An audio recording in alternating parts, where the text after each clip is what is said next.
bijak langsung lah. Okay? Bukan bermaksud kita buang produk yang dah sedia ada. So kita kena faham kenapa kita boycott in the first place.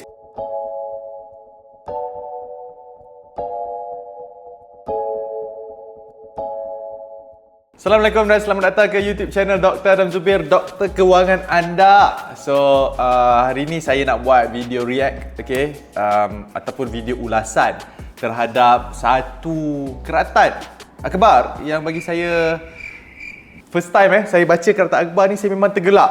Saya literally tergelak yang saya, ya Allah, ada juga masyarakat kita macam ni. Keratan akhbar ni, jiran buang produk Israel sebelum lori sampah angkut. Lelaki ini kutip dulu, nak boykot biar berilmu, jangan membazir. Okay? So bagi saya benda ni sangat-sangat sangat hangat diperkatakan, especially dalam kalangan masyarakat kita di Malaysia ini, tentang isu Palestin dan Israel ni lah. So saya tak nak ulas tentang isu itu, tapi saya nak ulas tentang isu boykot ini. Yang mana bagi saya, kalau kita nak boykot ini, bukan bermaksud kita buang produk yang dah sedia ada. So kita kena faham kenapa kita boycott in the first place. Bila kita nak boycott ni, maksudnya kita nak menghentikan pendapatan sesebuah syarikat tersebut lah, untuk meraih pendapatan ataupun keuntungan daripada pembeli lah, ataupun consumer.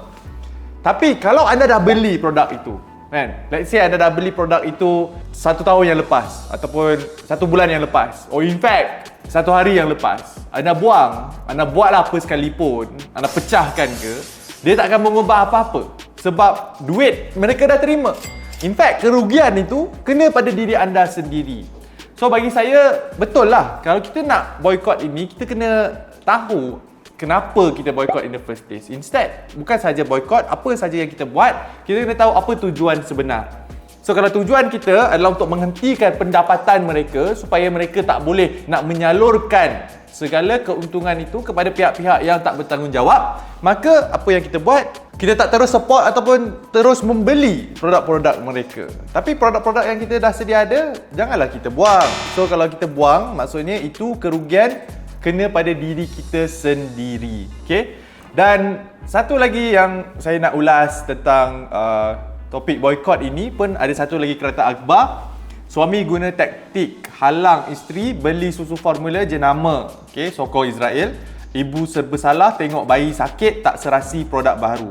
Pun benda yang saya tak setuju, sebab at the end of the day, kita kena pergi kepada tujuan tersebut. Kalau tujuan itu mengakibatkan kemudaratan kepada seseorang individu ataupun keluarga kita sendiri, bagi saya di mana logik akalnya di situ. Sebab at the end of the day, kita hidup dalam satu dunia yang mana kita kena bezakan antara barang keperluan dengan barang kemahuan. Kalau barang kemahuan, yes, boleh boycott lah segala-galanya. Especially kosmetik ataupun clothing ataupun barang-barang jenama ini, anda boleh boycott, terus tolak tepi. Tapi kalau kita melibatkan barang-barang keperluan ni, kalau barang memang benda yang anda kena beli, makanan ruji, kalau anda tak beli dan anda tidak ada penggantinya, maka macam mana anda nak meneruskan kehidupan? So seperti dalam kes ini, keratan akhbar ini, seorang bayi, bayi tu, kalaulah bayi tu tak serasi dengan produk-produk lain dan mengakibatkan kemudaratan, dan disebabkan itu bayi itu terpaksa dimasukkan ke hospital dan akan mengakibatkan lebih banyak kemudaratan kepada bayi itu ketika bayi itu membesar, bagi saya itu tindakan yang tak bijak langsung lah. In fact, dalam Islam sekalipun, kita ditekankan untuk bersederhana dalam setiap benda yang kita buat. Kita tak boleh nak jadi, orang kata apa, the word is called apa? Kita tak boleh nak bersikap keterlaluan dalam sesuatu benda tersebut. Dari segi konteks boykot ini pun sama juga. So itu pendapat peribadi saya sendiri. So kalau anda nak boykot, nak menyatakan pendirian anda kepada apa yang sedang berlaku, kekejaman yang sedang berlaku sekarang ini, anda boleh boykot, tak ada masalah. Itu pilihan masing-masing. Tapi bila anda nak boykot ini, pastikan first, boykot barang-barang kemahuan, itu tak ada masalah.